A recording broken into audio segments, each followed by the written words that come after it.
Hello, I'm Joshua, and I'm an INTP. And first and foremost, I would like to say thank you for viewing this channel. The topic of this video will be on creativity, but it's pertaining to a rather recent discussion slash debate I had with a few students at my college on the topic of what is creativity essentially, or basically the argument that I take a great deal of contention with, that many misanthropes and creativity pessimists or human pessimists tend to throw out is, and also theologians and apologetic discourses tend to throw out this argument of human beings don't really create things because they don't create anything from nothing. So the contention I take with this argument is basically that when you take the position of creativity is to make something from nothing, you're saying in terms of semantics and logic, syntax operators essentially, that for something to be created means that it must be derived from no source. And when you're saying that something must be derived from no source, you will find yourself, whether you're talking about God or whether you're talking about the universe, finding yourself in the paradox of infinite regression. Whether it's the Judeo-Christian God or you're saying that the universe creates things, to say something comes, even God makes something from nothing, is technically a misinterpretation of what's really presented within Scripture, or is a misinterpretation of the universe, because we know that either the universe was eternal or it arrived from some first cause. Whether or not this was some Big Bang phenomenon, which is most likely the case, we don't know if that came from other universes at which our universe split from. But certainly when we look at the theological standpoint, God by definition is good. So he is creating something from a source. The source is his self, but his self is not nothing.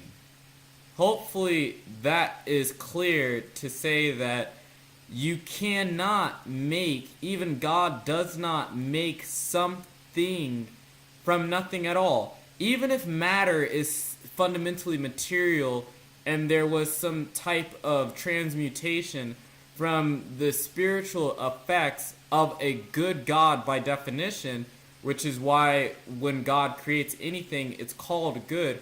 If it has definite and fixed qualities to it, and it arrived from a definite and fixed source, a thing with a nature, even if it is just personage or spirit, pneuma, or whatever, there is something coming from a source. God makes things out of his will.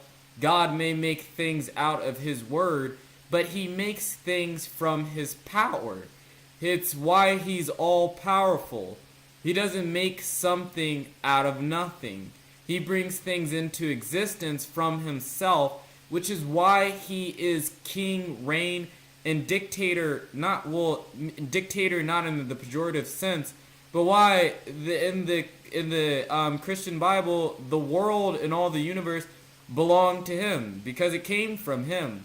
It's made from him. Mankind was even made in his image. All of it bears his unique mark because he gave breath to all life and he gave all form and shape to matter from himself. His self is infinite, so it's not as if there's a 0 point or at any point at which God, from just a theological standpoint, runs out of source material to make things from, but the source is himself. So there is not this thing, maybe it's nothing, maybe you can say something from nothing from a human standpoint, in the sense that we can't effectually take the matter that makes us up and create something completely independent of the nature, outside of the nature of reality, or outside of something we are. Obviously, that's not the case. But in a technical sense, it's not just something from nothing. And in the universe, if you don't want to entertain the idea that a God made the universe or anything like that, then the universe itself is most likely self-emergent from other universes, meaning there is some sort of collective membrane at which Big Bangs may be a frequent phenomenon within them that led to the rise of our universe. But there's various cosmological arguments or hypotheses that tell us that the universe, not even nature creates something from nothing. The fallaciousness of that position is just that it's untenable. Either it's always true and cannot be ascribed to any property insofar as things that can be known about the world or things in the world or even supernatural things, or it lends itself to a contradiction. And tautologies and contradictions are meaningless in terms of dialectic and philosophical discourse. So that's the first item that I find that's wrong with that argument.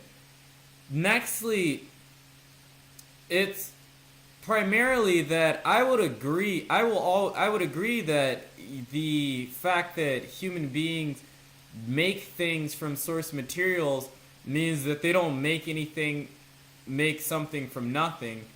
But when you say that human beings aren't creative because they don't make anything, because they just essentially modify, change, and transform source materials into other things, it's here that I take issue in the sense that in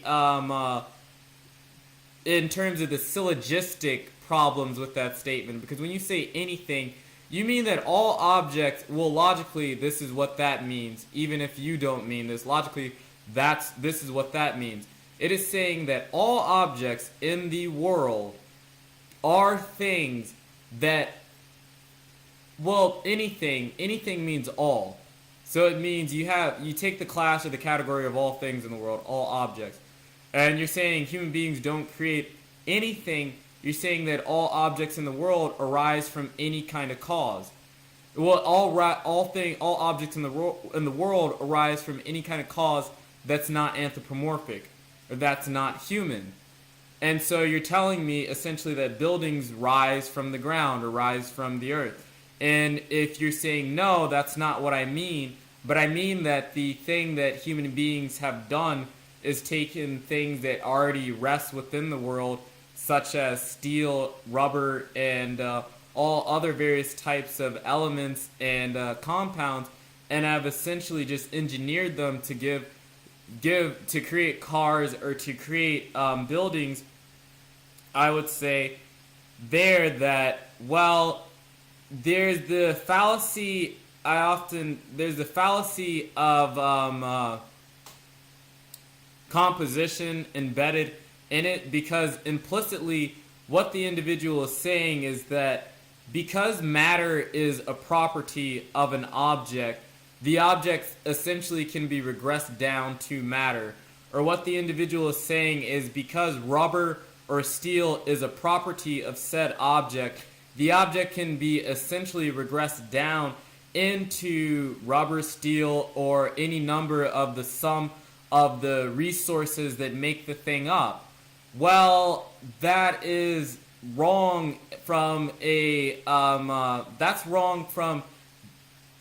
an empirical standpoint, insofar as this. In chemistry, you consider something a new thing, typically when a chemical reaction occurs and the molecular constituents of the thing changes. And oftentimes, that's what people are up to in the process of engineering something.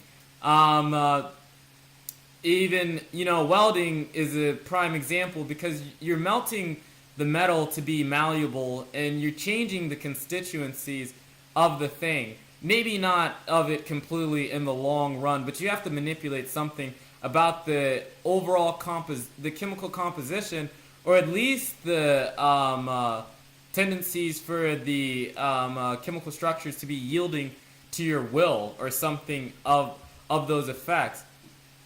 And the problem when somebody says something like that is that they're assuming that the properties describe or are sufficient to describe the totality of the thing itself.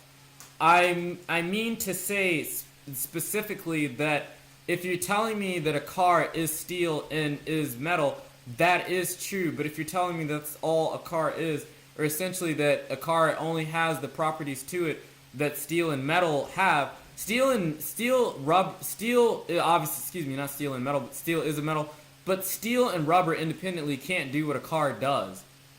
Functionally, they can't operate or behave the same way in the world. In fact, you can't act on them in the same way in the world. If you can't act on two things and achieve the same results, from a pragmatic standpoint, they can't be the same things.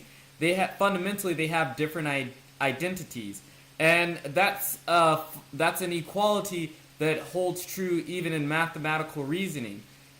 Primarily so for this reason. At a certain level of analysis, all things are the same. Matter is a great example. At a certain level of analysis, all things in this universe are made up of matter.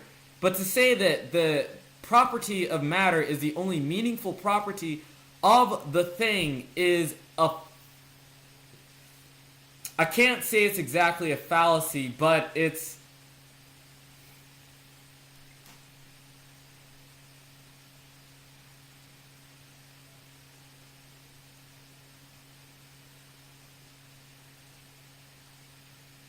because it's true, but that's not all that is true. So it's a hasty generalization at best. There are more meaningful properties at which you could describe an object by that differ from matter. So the idea that it's a tenable position to say that something can be created from nothing. That doesn't seem to be the case, and to say that objects are only meaningful insofar as singular properties or the sum of their parts is also not correct. Maybe from an Aristotelian logical standpoint, you could say that, but the minute you invoke teleos, a purpose or something in terms of the functionality of a thing, you can't really assume that position. More so, I would say this, that, well, if you say that you change something, if by changing a thing you mean that you get something in the world that has a new identity, then that is creativity. And I don't say that people create something from nothing, but I do say that people make things. Of the made things in the world, or of the created things in the world, human beings have a share in that domain, or human beings have a representation in the generators of the objects that exist in that domain, or that set of things. And just because they don't create in one capacity doesn't mean they don't create in another capacity. That's a fallacy of the converse. To create something from nothing is one thing, but creating something from nothing is different from not saying that human beings don't create something from nothing is very different from saying human beings don't create anything at all. And I take that when you go to the place of they don't create anything at all, you have to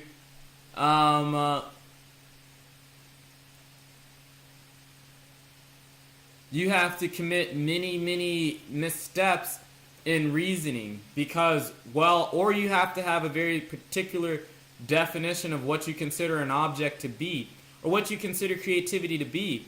I fundamentally conceive creativity to be the generation of new identities, whatever that identity happens to be. If you ask me what an identity is, I'll give an example. Say you have object A, which you call a lark, and object B, which you call a cob. Say you add A to B and you get a cob plus a lark. Well, you can call that C. Is C in of itself like A and B? No, C is a combination of A and B, but C is not A and B any longer. It's the sum. There's been an operator applied to A and B that makes C something different than A and B, and independently as they stand apart from C. But C fundamentally has a different identity. Its identity is comprised of A and B, but it's not the. It doesn't hold the identity of A and B by itself. It's meaningful in the sense that you can see it as the composition of A and B, but it has its own meaning in the same sense that no person is their mother and their father. I mean, you have a set of chromosomes from each, but the amalgamation of the two chromosomal sets and the way that those genes decide to turn themselves on in your lifetime make it such that statistically you're highly likely to have a different temperament from both of them. Statistically, you're going to be within their IQ, give or take 10 to 15 points.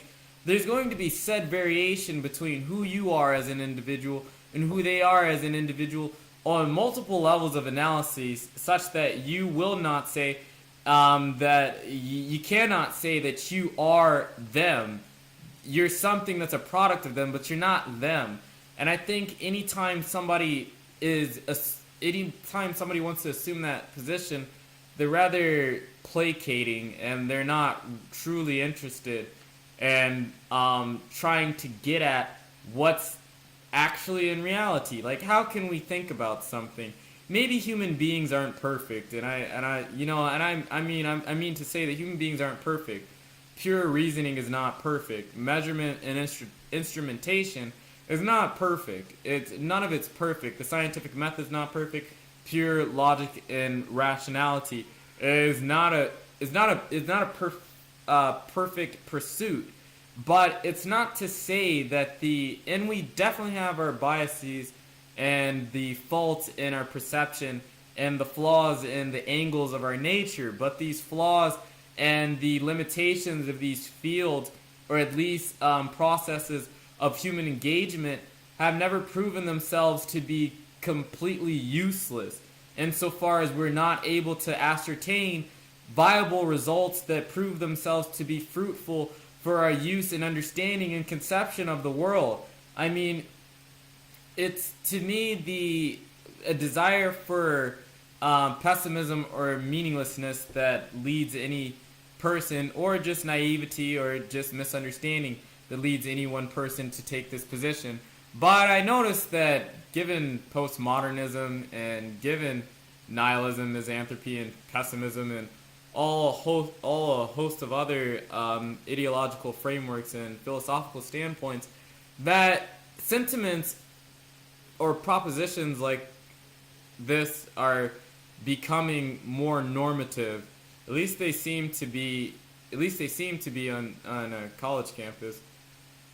So with that said, that's my video, and thank you for watching.